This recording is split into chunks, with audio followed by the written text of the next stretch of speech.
going to be me reading and annotating the story, and then information about the assignments will be in a different video. The one that comes right after this, the assignment, is mostly just some comprehension questions, and it's called the Landlady comprehension questions. So it asks a few specific ones about the characters in the story, as well as what we've been practicing. So it asks you about the theme, the main idea, and the moral, and you have to find evidence to support those answers. So as I read today, I'm going to be annotating, I'm going to be highlighting, and I suggest that you have Commonlit open and are doing the same, because those annotations should specifically help you answer some of those questions. So again, the other assignments that go along with this, like the characterization stick figure assignment, I'll do in a later video. This will be me reading and talking about the story as I go. So this is The Landlady by Roald Dahl, who was a British novelist, a short story writer, and a poet.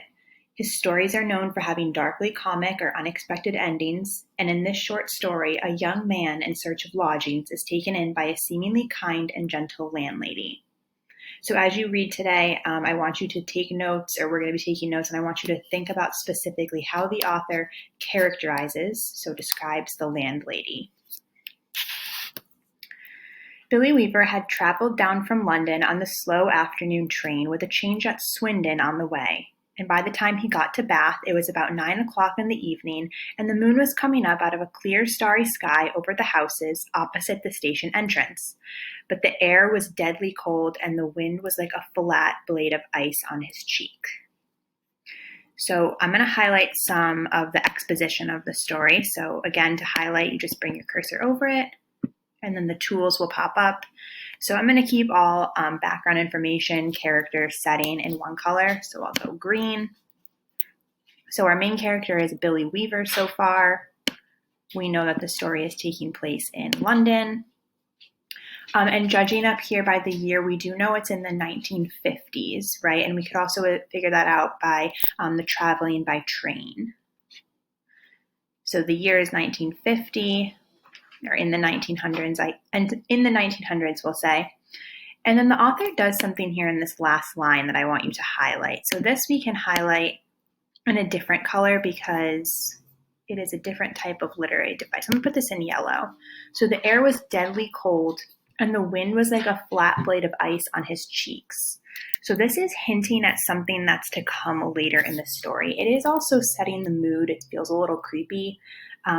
But think about most scary movies. They often start off in a very dark setting, creepy music, and that tells us that, yes, the mood is going to be creepy, but chances are something eerie is going to come later on. So in this case, deadly cold and blade, both are words that relate to death.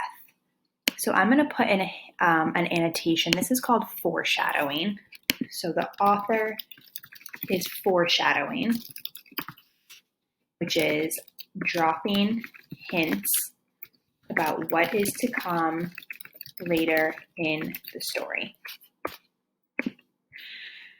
Then I'm going to put another one for blade of ice because, again, blade and deadly are both words that relate to death. So yes, it's setting the mood. Yes, it's foreshadowing something creepy is to come, but also something related to death.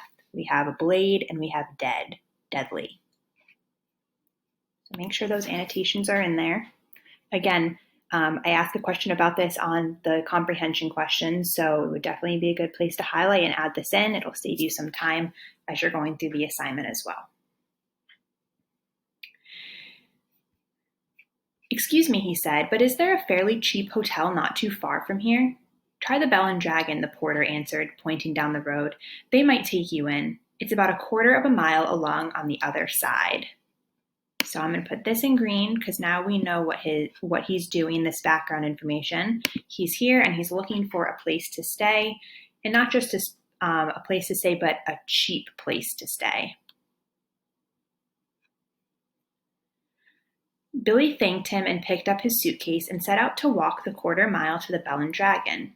He had never been to Bath before, so we're in Bath, London. My thing keeps disappearing. There we go. And if you go back up to the top, it tells you that Bath is a region in the countryside in southwest England. So again, we know it's London, but specifically Bath, London. He didn't know anyone who lived there, but Mr. Greenslade at the head office in London had told him it was a splendid city. Find your own lodgings, he had said, and then go along and report to the branch manager as soon as you've got yourself settled. Billy was 17 years old. He was wearing a new navy blue overcoat, a new brown trilby hat, and a new brown suit, and he was feeling fine. He walked briskly down the street. He was trying to do everything briskly these days. Briskness, he had decided, was the common characteristic of all successful businessmen. The big shots up at the head office were absolutely fantastically brisk all the time. They were amazing. So we have some new information about Billy. We know that he's 17. We know that he is kind of feeling himself. He's feeling good. He's wearing new clothes. He's in a suit, so he's fancy. And again, he's 17 years old. So to have all these fancy clothes on, to be going on a work trip, he's probably feeling like he's proud and he's accomplishing something. And it says down here, he's trying to be brisk, which means fast-paced, quickly. And he's trying to do this because he knows it's a common characteristic of all successful businessmen. So we can infer that he probably wants to be one of these guys. He wants to establish himself and he wants to be a successful man. So let's put this. He was trying to do everything briskly these days.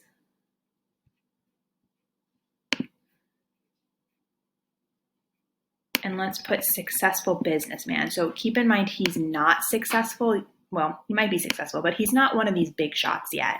So let's put this in. He wants to be a successful businessman.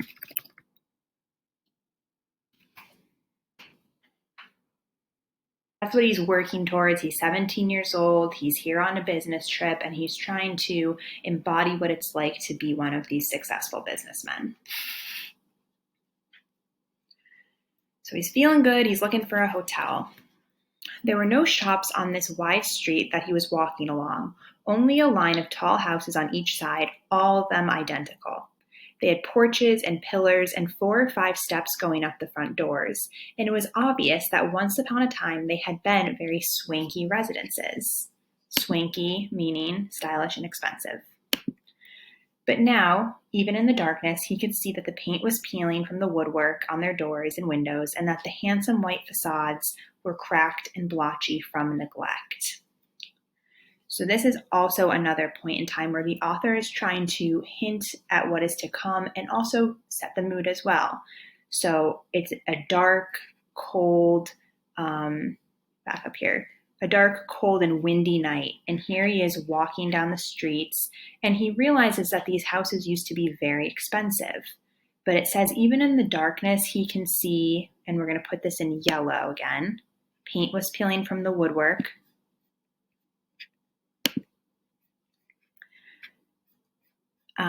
And that the handsome white facades, which are the front of the house, are all cracked and blotchy from neglect. So neglect means not to take care of something.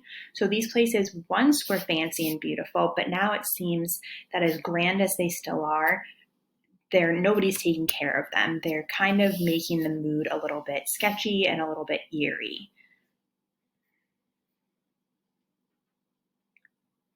And if you look up at the top here at the house itself in this black and white picture, right, I know a few of you when we were reading mentioned that it does kind of set the scene for being a creepy story. We have this creepy house that's been neglected. It's dark and it's stormy. It's windy.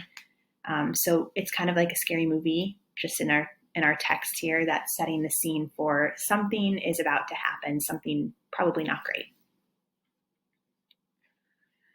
Suddenly, in a downstairs window that was brilliantly illuminated by a street lamp not 6 yards away, Billy caught sight of a printed notice propped up against the glass in one of the upper panes. It said, "Bed and breakfast."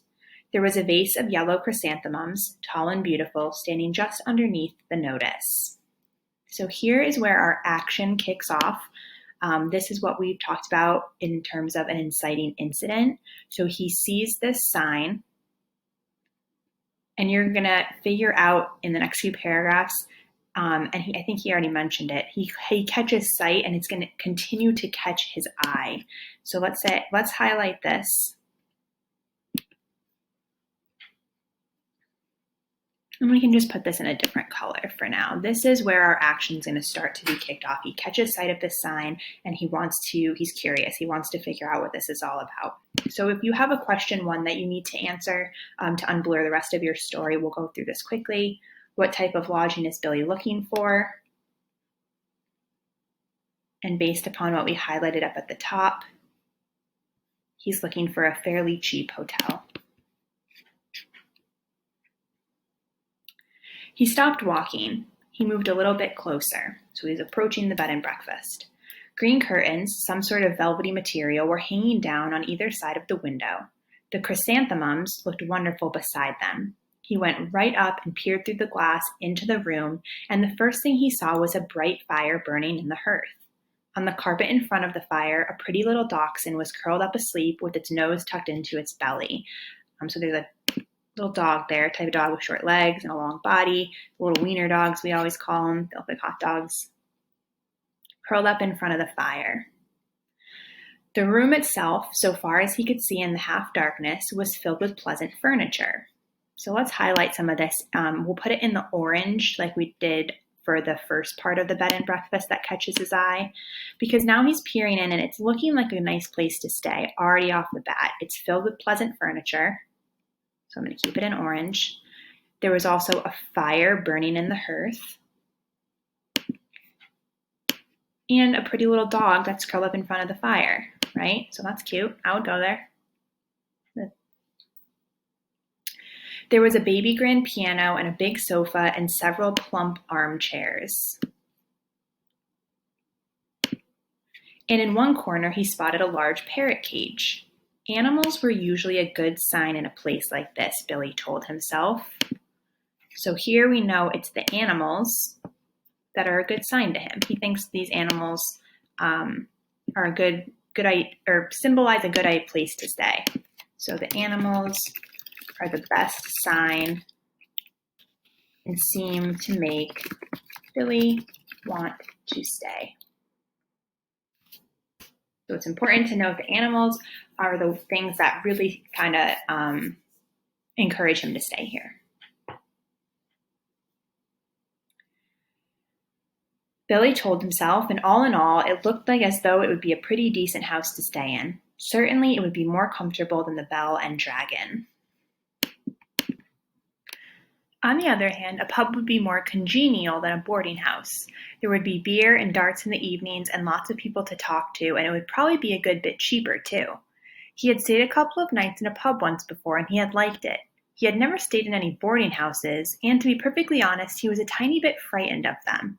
The name itself conjured up images of watery cabbage, rapacious landladies, and a powerful smell of kippers in the living room. So he's trying to decide whether or not he wants to go forward to see the bed and breakfast or check out that place that was mentioned to him, the Bell and Dragon. And he says that a pub similar to that would be more congenial, which means enjoyable. There would be beer, there would be darts. And he also talks about how he stayed before in a bed and breakfast or in a boarding house, or he hasn't stayed, sorry. But that name conjures up, so brings up images of all these like bizarre things and kind of sketchy things. So he mentions the name itself conjured up images of watery cabbage, rapacious landladies, and the powerful smell of kippers in the living room. So again, I'm going to put that in the color where we did foreshadowing, which was yellow. Because if he is going to stay in the bed and breakfast, he's already kind of hinting at what might be the case if he does stay there. As nice as it looks, it does bring up some unusual images. So gross watery cabbage, rapacious, which means greedy, kind of aggressive landladies, so the owners, and a powerful smell of kippers in the living room, so fish. After dithering about like this in the cold for 2 or 3 minutes, Billy decided that he would walk on and take a look at the Bell and Dragon before making up his mind. And now a queer thing happened to him. He was in the act of stepping back and turning away from the window when all at once his eye was caught and held in the most peculiar manner by the small notice that was there. Bed and breakfast, it said. Bed and breakfast, bed and breakfast, bed and breakfast. Each word was like a large black eye staring at him through the glass, holding him, compelling him, forcing him to stay where he was and not walk away from that house. And the next thing he knew, he was actually moving across from the window to the front door of the house, climbing the steps that led up to it and reaching for the bell. So again, this whole section contributes to our inciting incident, which gets the action started. As he is so compelled to move forward, he actually feels like his body is being forced to go towards the door. So before he even knows it, he's at the front door reaching for that bell, right? And just a moment ago, he was thinking about going to look at the Bell and Dragon. So in the color we did for the bed and breakfast, so that orange, we're going to highlight each word was like a large black eye staring at him through the glass. That's a simile right there, comparing the words on the sign to a large black eye staring at him, inviting him in, making him feel like he needs to move forward and go towards the door. So there we have a simile. Just put that in there because we have the words being compared to a large black eye.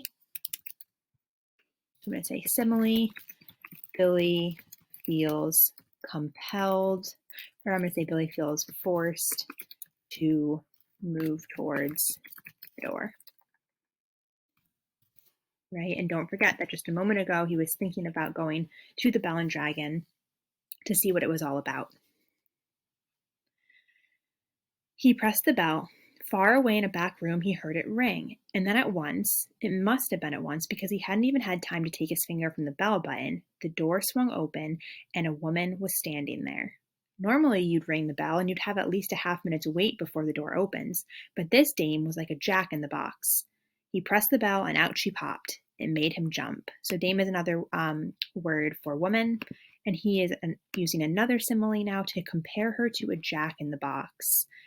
And he's doing this again because actually we're going to put this in a different color now because this will really start using a different color to characterize the landlady. So he's comparing her to a jack-in-a-box because like the children's toy, you're not quite sure when it's going to pop up. It happens very quickly and it usually kind of scares you, or scares me. So she quickly pops up and scares him. And then I'm also just going to put again, simile. It's good to keep track of figurative language. She was about 45 or 50 years old, and the moment she saw him, she gave him a warm, welcoming smile. So let's highlight that. Warm, welcoming smile, 45 or 50 years old. So she seems, she scared him, but she seemed nice right off the bat. Please come in, she said pleasantly. She stepped aside, holding the door wide open, and Billy found himself automatically starting forward into the house. The compulsion, or more accurately, the desire to follow after her into that house, was extraordinarily strong. So again, he's having this feeling like he needs to continue to move forward to go into the house. I saw the notice in the window, he said, holding himself back. Yes, I know. I was wondering about the room. It's all ready for you, my dear, she said. She had a round pink face and very gentle blue eyes. I was on my way to the Bell and Dragon, Billy told her, but the notice in your window just happened to catch my eye.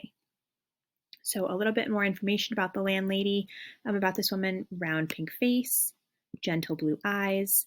Again, she looks to be a very friendly face, though she's saying some pretty weird stuff here, that she knew he was noticing the window or the sign in the window, and that a room is already ready for you.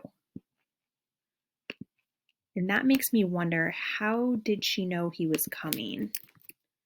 So I'm going to comment that. How did she know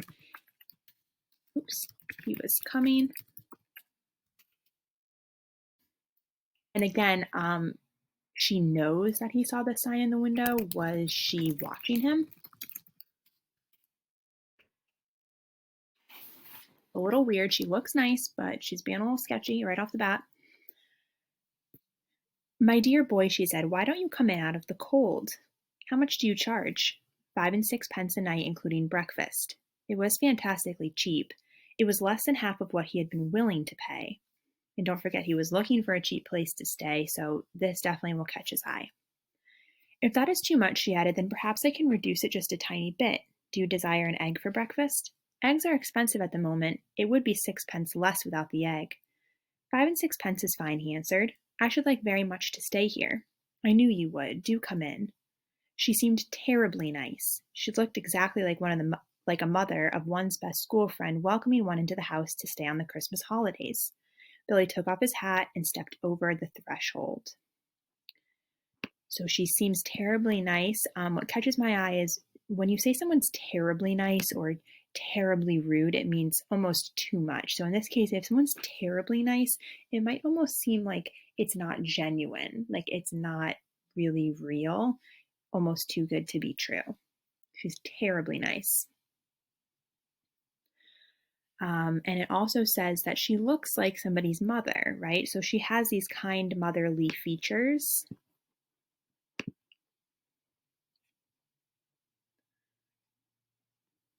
"Just hang it there," she said, "and let me help you with your coat."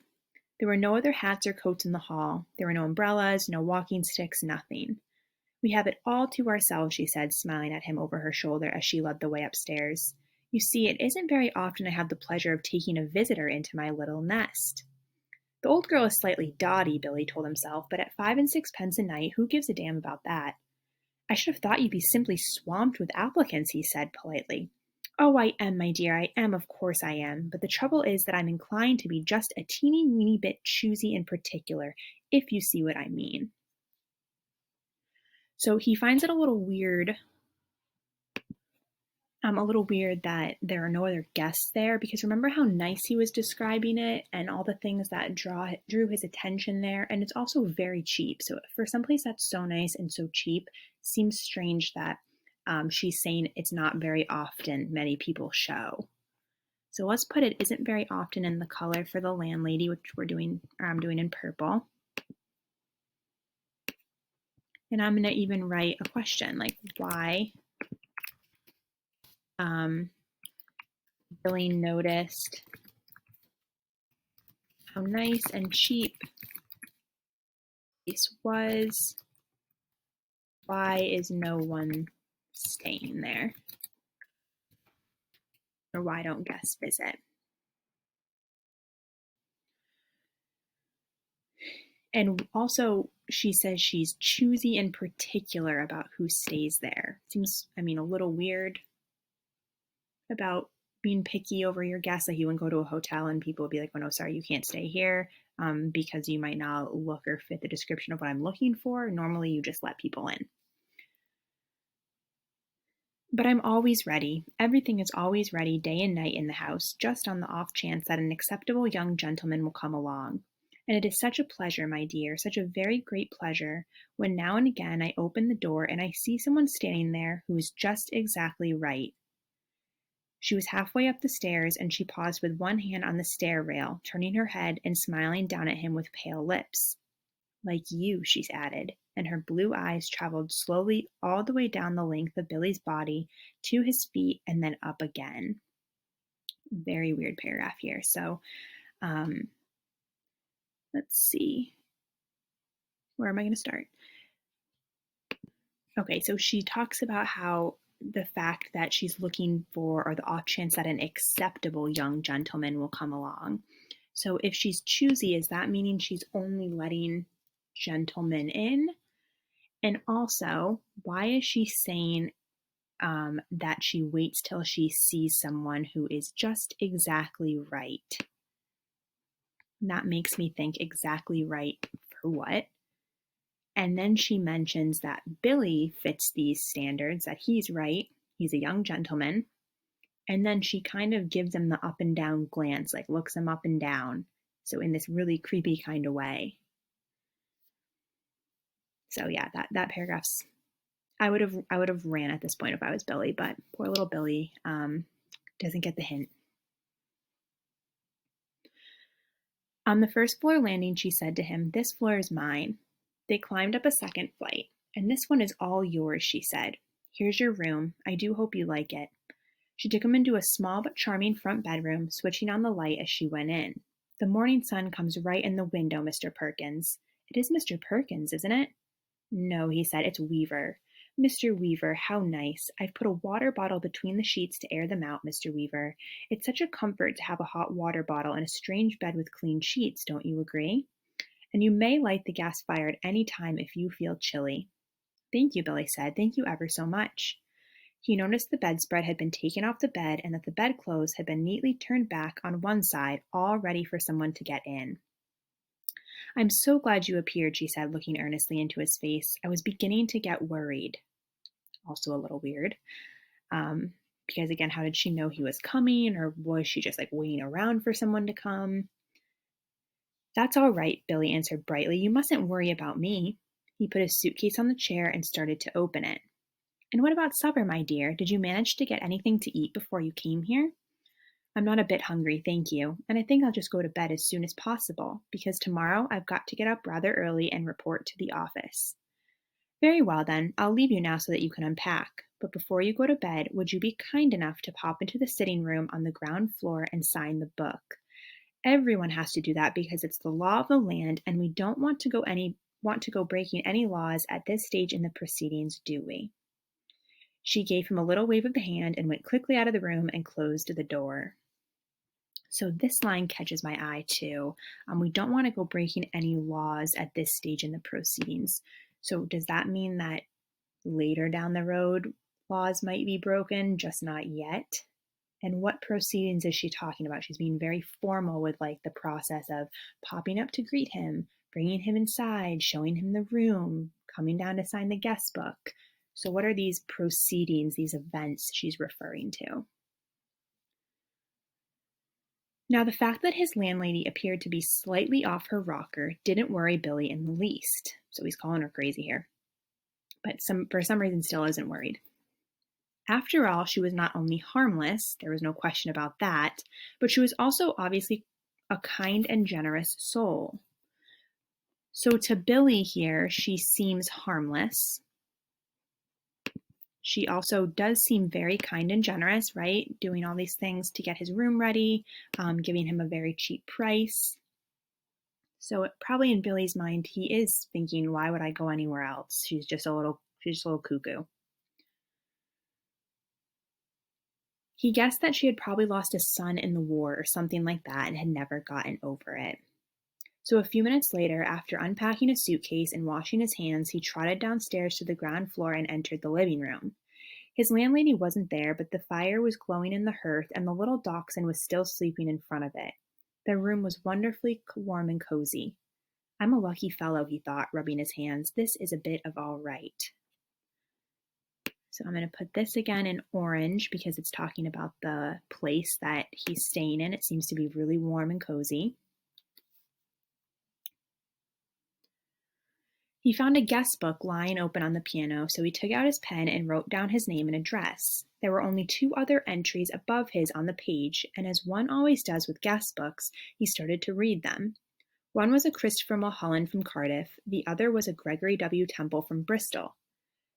That's funny, he thought suddenly. Christopher Mulholland? It rings a bell. Now where on earth had he heard that rather unusual name before? Was he a boy at school? No. Was it one of his sister's numerous young men, perhaps, or a friend of his father's? No, it wasn't any of those. He glanced down again at the book. Christopher Mulholland, 231 Cathedral Road, Cardiff. Gregory W. Temple, 27 Sycamore Drive, Bristol. As a matter of fact, now that he came to think of it, he wasn't at all sure that the second name didn't have almost as much of a familiar ring about it as the first. Gregory Temple, he said aloud, searching his memory. Christopher Mulholland. Such charming boys, a voice behind him answered, and he turned and saw his landlady sailing into the room with a large silver tea tray in her hands. She was holding it well out in front of her and rather high up, as though the tray were a pair of reins on a frisky horse. So he's looking at this guest book and he starts to recognize the name in there. They're the names. But keep in mind there are only 2 other entries in that book. Yet she says all her guests have to sign it. So why is this place only getting 2, 3 guests? Very little amount of guests if it's so warm and cozy and cheap. What's the deal here? Something doesn't seem to be adding up. And he also seems to remember these names. And why would he remember? Why would one remember names, especially from a few years ago? So think about that. Why would he remember names? Where would he maybe have seen them before? They sound familiar. Think about how that might be or why that might be. They sound familiar, he said aloud. They do? How interesting. I'm almost positive I've heard those names before. Isn't that queer? Maybe it was in the newspapers. They weren't famous in any way, were they? I mean, famous cricketers or footballers or something like that. Famous, she said, sitting the tea tray down on the low table in front of the sofa. Oh no, I don't think they were famous, but they were extraordinarily handsome, both of them, I can promise you that. They were tall and young and handsome, my dear, just exactly like you. She's weird. So I'm going to highlight that in purple because, again, these are very unusual things to say to your guest. And it also shows what we were talking about earlier, what she's looking for when she's being choosy and picky about her guests. So she's only letting handsome, tall, young men stay here, similar to Billy. Once more, Billy glanced down at the book. Look here, he said, noticing the dates. This last entry is over 2 years old. So that's what I was referring to. The entries from the book are from years ago. It is? Yes, indeed. And Christopher Mulholland's is nearly a year before that. More than 3 years ago.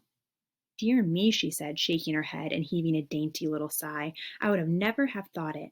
How time does fly away from us all, doesn't it, Mr. Wilkins? It's Weaver, Billy said.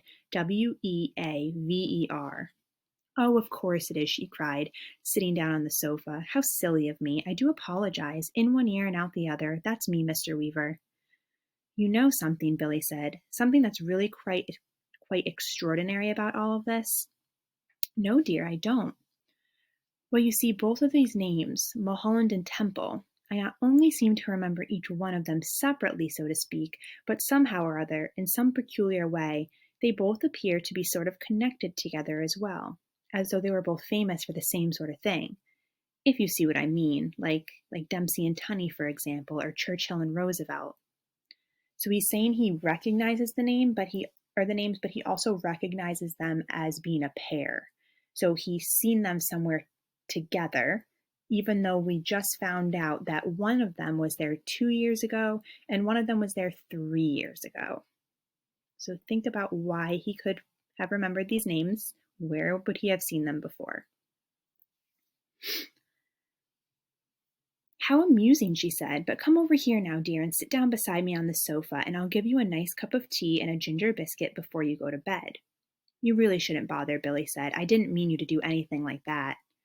He stood by the piano, watching her as she fussed about with the cups and saucers. He noticed that she had small, white, quickly moving hands and red fingernails. So just another piece of information about her. Purple. I'm almost positive it was in the newspapers I saw them, Billy said. I'll think of it in a second. I'm sure I will. There is nothing more tantalizing than a thing like this which just lingers just outside the borders of one's memory. He hated to give up. Now wait a minute, he said. Wait just a minute. Mulholland, Christopher Mulholland, wasn't that the name of an Eton schoolboy who was on a walking tour through the West Country and then all of a sudden? Let's think about this question here too. Why is Billy fixated on the names of the two other guests? He starts to remember something that's happened to them. He saw them not long ago. He knows the landlady is lying, or the landlady keeps calling Billy by their names. He seems to have remembered something that has happened to them, and he seems to have remembered he's seen their name in the newspaper. So chances are whatever has happened to them isn't too great. Who was on a walking tour through the West Country, and then all of a sudden, milk, she said, and sugar? Yes, please. And then all of a sudden, Eton schoolboy, she said. Oh no, my dear, that can't possibly be right, because my Mr. Mulholland was certainly not an Eton schoolboy when he came to me. He was a Cambridge undergraduate. Come over here now and sit next to me and warm yourself in front of this lovely fire. Come on, your tea's all ready for you. She patted the empty place beside her on the sofa, and she sat there smiling at Billy and waiting for him to come over. He crossed the room slowly and sat down on the edge of the sofa. She placed his teacup on the table in front of him. There we are, she said. How nice and cozy is this? Billy started sipping his tea. She did the same. For a half a minute or so, neither of them spoke, but Billy knew that she was looking at him. Her body was half turned towards him, and he could feel her eyes resting on his face, watching him over the rim of her teacup. Now and again, he caught a whiff of a peculiar smell that seemed to emanate directly from her person. It was not in the least unpleasant, and it reminded him, well, he wasn't quite sure what it reminded him of. Pickled walnuts, new leather, or was it the corridors of a hospital? So Billy starts to realize that she smells like something, and it smells like the corridors of a hospital, pickled walnuts, and new leather. So he's not actually smelling these items. He's smelling something that has a similar scent between the three. And thinking of the corridors of a hospital, most time they smell, I would assume they would smell like disinfectant or cleaning supplies or bleach, kind of that like strong scent of cleanliness in a way. And then if you think about pickled walnuts or anything that's been pickled in general has that vinegary smell to it, because think about if you were to actually make a pickle, you'd have to soak a cucumber in vinegar. So something that's pickled is being preserved, and usually in vinegar or some sort of, stronger preservative. But he's getting this strong smell directly from her. So keep that in mind. We need to start to think of what that might be. And I think it might become clear as we read. And let's actually highlight that. A peculiar smell that seemed to emanate from her person. Mr. Mulholland was a great one for his tea, she said at length. Never in my life have I seen anyone drink as much tea as dear sweet Mr. Mulholland.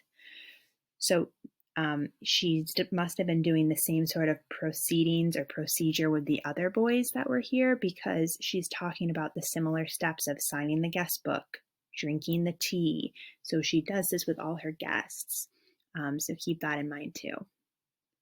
I suppose he left fairly recently, Billy said. He was still puzzling his head about the two names.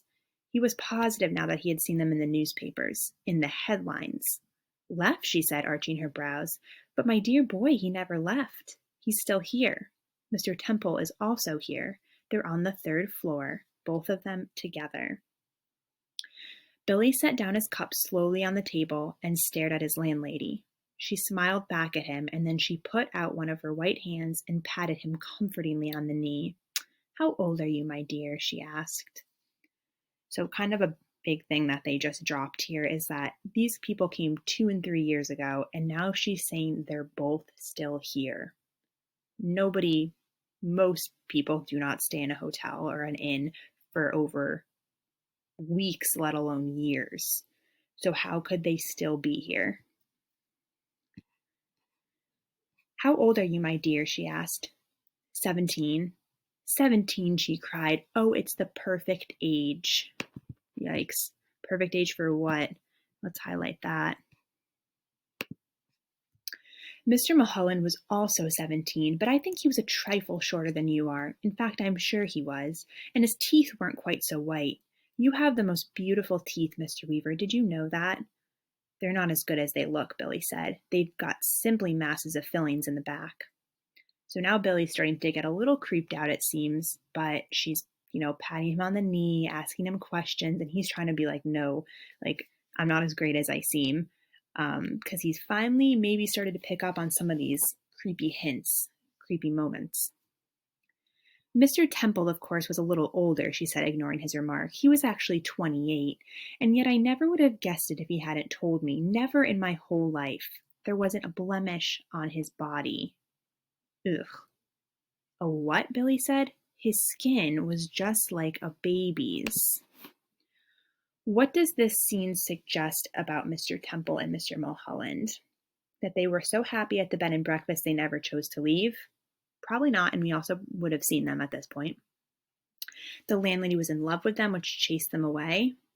We know that's not true because we know they're still there. That they were better and friendlier guests than Billy? Nothing to support that. And that something strange happened to them while they were staying with the landlady. I think we can agree something strange is up. There was a long pause. Billy picked up his teacup and took another sip of his tea, but he set it down again gently in its saucer. He waited for her to say something else, but she seemed to have lapsed into another of her silences. He sat there staring straight ahead of him into the far corner of the room, biting his lower lip. "That parrot," he said at last. "You know something? It had me completely fooled when I first saw it through the window from the street. I could have sworn it was alive." "Alas, no longer." "It's most terribly clever the way it's been done," he said. "It doesn't look in the least bit dead. Who did it?" "I did." "You did?" "Of course," she said. "And have you met my little Basil as well?" She nodded towards the dachshund curled up so comfortably in front of the fire. Billy looked at it, and suddenly he realized that this animal had all the time been just as silent and motionless as the parrot. He put out a hand and touched it gently on the top of its back. But the back was hard and cold, and when he pushed the hair to one side with his fingers, he could see the skin underneath, grayish black and dry and perfectly preserved.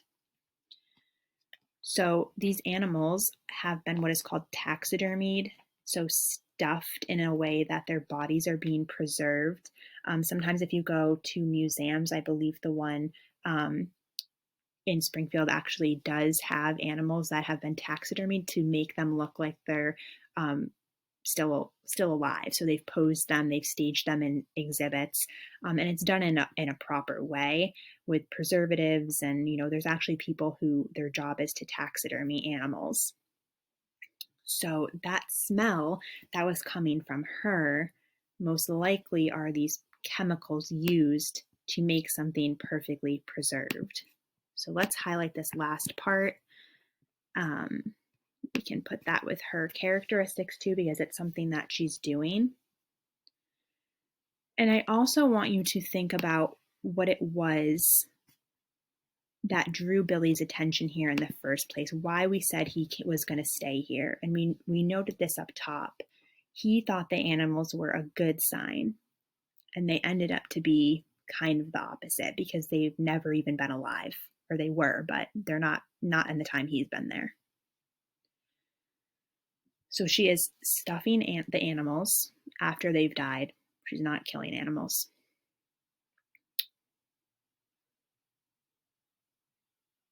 And again, they were what kept Billy here in the first place. "Good gracious me," he said, "how absolutely fascinating." He turned away from the dog and stared with deep admiration at the little woman beside him on the sofa. "It must be most awfully difficult to do a thing like that." "Not in the least," she said. "I stuff all my little pets when they pass away. Will you have another cup of tea?" "No, thank you," Billy said. The tea tasted faintly of bitter almonds, and he didn't much care for it. So if you click onto this note as well, you can figure this out. But the taste of bitter almonds is actually an indication that something contains a deadly poison called cyanide. So again, we know that she did this with the other two guests as well, gave them tea, had them sign the book. And now what we're finding out is that in the tea is actually a very, very strong poison. I'm assuming most of you guessed that as you read. "You did sign the book, didn't you?" "Oh, yes." "That's good, because later on, if I happen to forget what you were called, then I can always come down here and look it up. I still do that almost every day with Mr. Mulholland and Mr. Temple," Billy said. "Gregory Temple." "Excuse my asking, but haven't there been any other guests here except them in the last 2 or 3 years?" Holding her teacup high in one hand, inclining her head slightly to the left, she looked up at him out of the corner of her eyes and gave him another gentle little smile. "No, my dear," she said, "only you." Ah, Billy, you had your chance to run, buddy. So again, something about her still giving him that little friendly smile at the end there, but we can infer based on what we know about what she does and how she's been acting and the guest she still has in her house that she intends to not just kill Billy with this poison, but most likely preserve and stuff his body to keep in the house with the others. So it's definitely very disturbing. I know you guys like creepy stories, so I hope you enjoyed it, but definitely messed up. And her intention is to keep them there. And then she says she keeps the guest book, so if she forgets their name, she can go down and look it up. So she's clearly a very disturbed woman. But I do want you to think about, and I'll talk about this in our activities, what types of characters both of these people are and how the landlady's appearance in this story ended up being what kept Billy here, along with the appearance of the animals, and how both of those things ended up tricking him.